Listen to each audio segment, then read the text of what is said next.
What's up, all you silver stackers, gold stackers, and anybody else that watches my channel?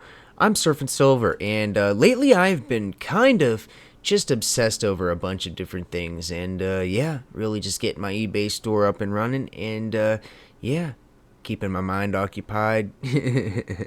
But don't you guys think that I ain't focused on silver? And yeah, I have been really catching my eye on certain things lately that are just, I would say, beauties to add to any stack.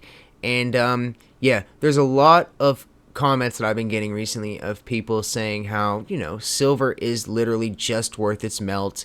And I think it's interesting to see people's perspective on things, because whenever I like to think about what, you know, silver is worth, I like to think that there are a few different ways to look at it. Now, you got really, the generic silver and the generic metals and such, and those are just metals that I would say mostly people are buying because they have just the melt value attached to it. Now, that would go with your generics like buffaloes and certain silver rounds that are in the 1 ounce to 2 ounce region, and bars. There are generic bars as such.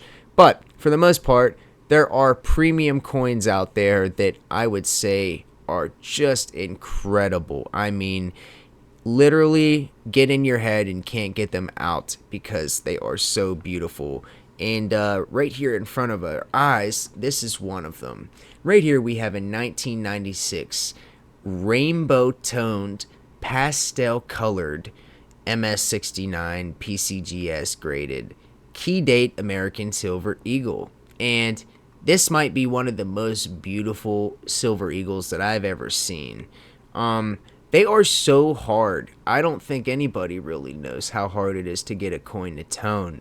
But to get a coin to tone like this is absolutely mind-blowing. Another thing that I noticed was that this seller, even though we are looking at stock PCGS photos, this one is obviously a little more pronounced than this one if you go back and forth from the picture, right? This one looks a little more intense than this one, so that's a problem with buying on eBay in general. But for the most part, look at this coin, you guys. We're going to look at it in this light. This is exactly what I would be buying if I bought this coin. I got an offer for $20 less than the asking price, and that would include shipping. So, yeah, we have a chance right now to get this beautiful rainbow toned American Silver Eagle. And Silver Seeker made a video just last week on a bullseye 1996 that was extremely high grade, and it was selling at that time for $1,000. So it's just fascinating to me with certain tones what these coins can possibly be worth. And me personally, I haven't seen too many that are perfectly toned like this. They usually have some violent lines going around, or where this purple would be, for instance. It almost has this like clock, or like a moon pattern, if you will. And it's usually just not perfect. And as silver collectors, we appreciate all toning, I would imagine. Most people, if they get a toned coin, they're gonna like it regardless. But when it comes to perfection and I just wow, what it takes to get a coin to tone just like this, I would say is pure luck. Pure, unadulterated luck. Because if you do anything to make the coin, tone on its own without, any natural drying process, I'm sure it comes out, because you can see the lines as everything dries on metal, and that's why it's really hard to fake a proper tone.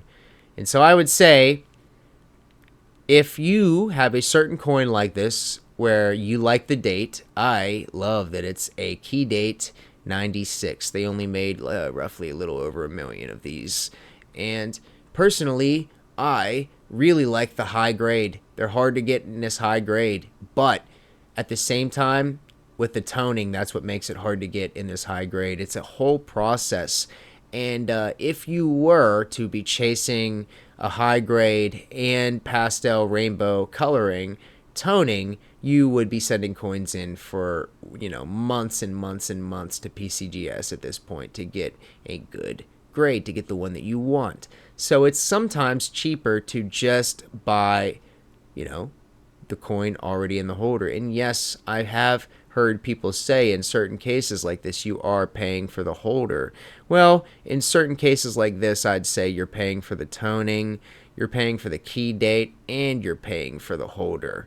But in some cases, you really are truly just paying for a coin in its holder. It's a really interesting topic that I wanted to talk about.